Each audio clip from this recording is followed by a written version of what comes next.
నమస్తే, నేను మీ అంజలి దాస్ కోటపాటి. మేము సైతం పక్షుల కోసం ఈ కార్యక్రమంలో మనకి ఈరోజు తిరుమల తిరుపతి గారు.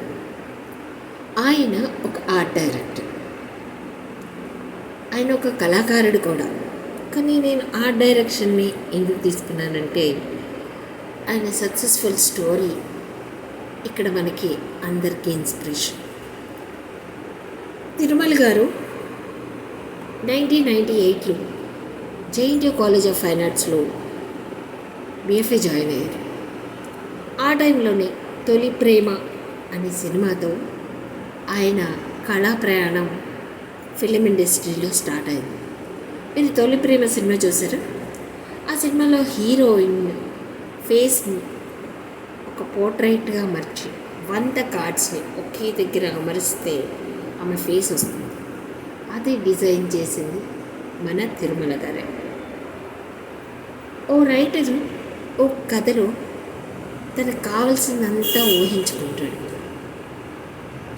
ఆ కథలో హీరోయిన్ ఎలా ఉండాలి, ఆ చుట్టుపక్కలంతా లొకేషన్ ఎలా ఉండాలి, ఇవన్నీ ఓ కళాకారుడికి ఓ ఆర్ట్ డైరెక్టర్కి ఎక్స్ప్లెయిన్ చేస్తాడు.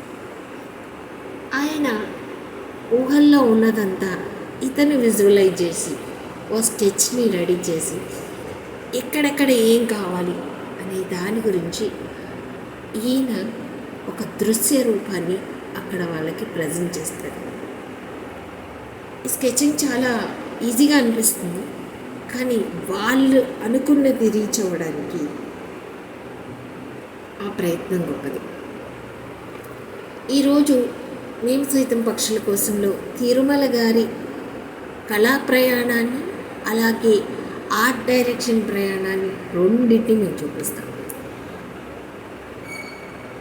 ఒక ఆర్ట్ డైరెక్టర్ అంటే ఒక కథను అనుకున్నప్పుడు ఆ డైరెక్టరు ఆ కథలో ఆయన జీవిస్తాడన్నమాట. నాకు హీరోయిన్ ఇలా కావాలి. దీనికి ఉదాహరణ మన బాపు గారి బొమ్మలాగుంటుంది హీరోయిన్ అంటారు. సో హీరోయిన్ హావభావాలన్నీ కూడా బాపు గారు అలా చూపిస్తారు. ఇక్కడ ఆర్ట్ డైరెక్టర్ ఏం చేస్తాడు, ఆ రైటర్ ఏదైతే అనుకున్నాడో దానికి తగ్గట్టు ఆయన సెట్ని డిజైన్ చేస్తాడు.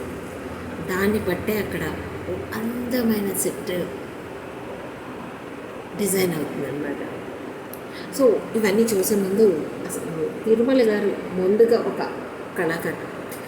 జేఎన్టీయూలో చదివిన తర్వాత ఆయన కళా ప్రయాణానికి ఇంకొక మైలురాయి ఏంటి అంటే చిత్రకళా పరిషత్ కర్ణాటకలో వెళ్ళి ఎంఎఫ్ఏ కంప్లీట్ చేశారు. ఆ ఎంఎఫ్ఏలో కంప్లీట్ చేసిన తరువాత ఆయన కళ యొక్క మూల సూత్రాన్ని లోతుగా అర్థం చేసుకొని తనదైన శైలిని నిర్మించుకున్న దశ అదే. సో తిరుమల గారు ప్రత్యేకంగా ఏమిటంటే ఆయన ప్రత్యేకత ఏంటంటే చాలా సింపుల్ డ్రాయింగ్స్, చాలా సింపుల్గా ఉంటాయి.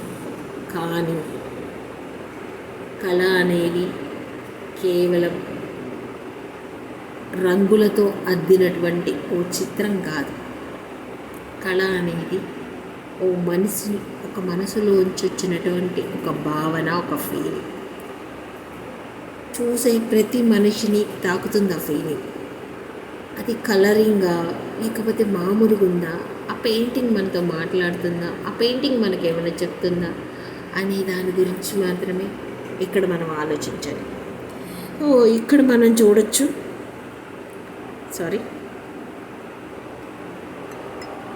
రెండు పిచ్చుకలు ఉన్నాయి. ఈ పిచ్చుకలు వచ్చేసి గోడ మీద నీళ్ళు, ఇవి వాటర్ పాండా ఏంటి అర్థం కాలేదు, కానీ బట్ ఇక్కడ కూర్చుంది. ఇక్కడ తొట్టిలాగా ఉంది, చిన్న తొట్టిలాగా. ఇవన్నీ సీతాకోక చిలుకలు. ఈ సీతాకోక చిలుకలన్నీ కూడా పువ్వుల మీద వాళ్ళు. ఇక్కడ మాత్రం ఈ పెయింటింగ్ నాకు బాగా నచ్చింది. ఇక్కడ మనం చూడొచ్చు చాలామంది స్టూడెంట్స్ ఒకే డ్రెస్, అందరి చేతిలో పుస్తకాలు ఉన్నాయి. అందరూ ఒక కుండీలో ముంచున్నట్టు క్రియేట్ చేశారు. చాలా కలర్స్ ఉన్నాయన్నమాట. కలర్ ఆకులు. ఓకే, ఇక అక్కడ నాకు అర్థమైంది, నా ఫీలింగ్ నేను చెప్తాను. ఎందుకంటే ఎడ్యుకేషన్ అందరికీ ఒకేలాగా ఉంటుంది, డ్రెస్సెస్ అందరికీ ఒకేలాగా ఉంటాయి, పుస్తకాలు అందరూ ఒకటే ఉంటాయి, ఒకే క్లాస్ ఉంటాయి. కానీ వాళ్ళు బయటికి వెళ్ళేటప్పుడు ఆ మొక్క కాస్త మానయ్యే టయానికి ఒక్కొక్కరు ఒక్కొక్క ప్రొఫెషన్లో సెట్ అవుతుంటారు, వారికి ఇష్టమైన ప్రొఫెషన్లోకి వెళ్ళిపోతారు. ఒక డాక్టర్, ఇంజనీర్, అలా డిఫరెంట్గా ఉంటాయి అని చూపించడం అని నేను అనుకుంటున్నాను. సార్ని అడగాలి. ఇక్కడ లైఫ్ సర్కస్, ఒకళ్ళు బతకడానికి బరువులు మోస్తుంటే ఒకళ్ళు జీవితంలో వాళ్ళ ఫ్యామిలీని మోస్తున్నారనమాట. ఆ బరువును చూపించడానికి వాళ్ళు బస్తాల రూపంలో చూపించారు. కొంతమంది చాలా వేస్తుంటారు, ఒక మనిషిని పెట్టి ఏనుగునంటే ఏనుగు అంత బరువుగా ఉంటుంది, ఫ్యామిలీ బాధ్యతలు అని చూపించడానికి లైఫ్ సర్కిల్స్లో మనం మోసే ప్రతి ఒక్కటి కూడా అది భారంగా మనం అనుకోము, అది రెస్పాన్సిబిలిటీగా అనుకుంటాం అన్నమాట. సో ఈ లైఫ్ సర్కిల్స్ పెయింటింగ్ అన్నమాట.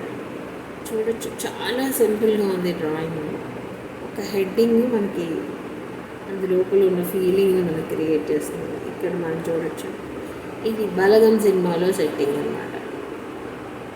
చూసారా, సార్ స్కెచ్ ఇలా గీసేది.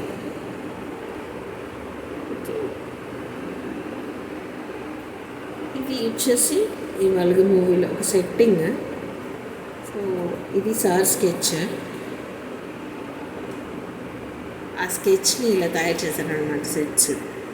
సో ఇంకా సార్ గురించి తెలుసుకోవాల్సింది చాలా ఉంది, కాబట్టి రేపటి ఎపిసోడ్లో తెలుసుకున్నాం. సార్ గురించి చాలా ఎక్కువగా ఉందన్నమాట.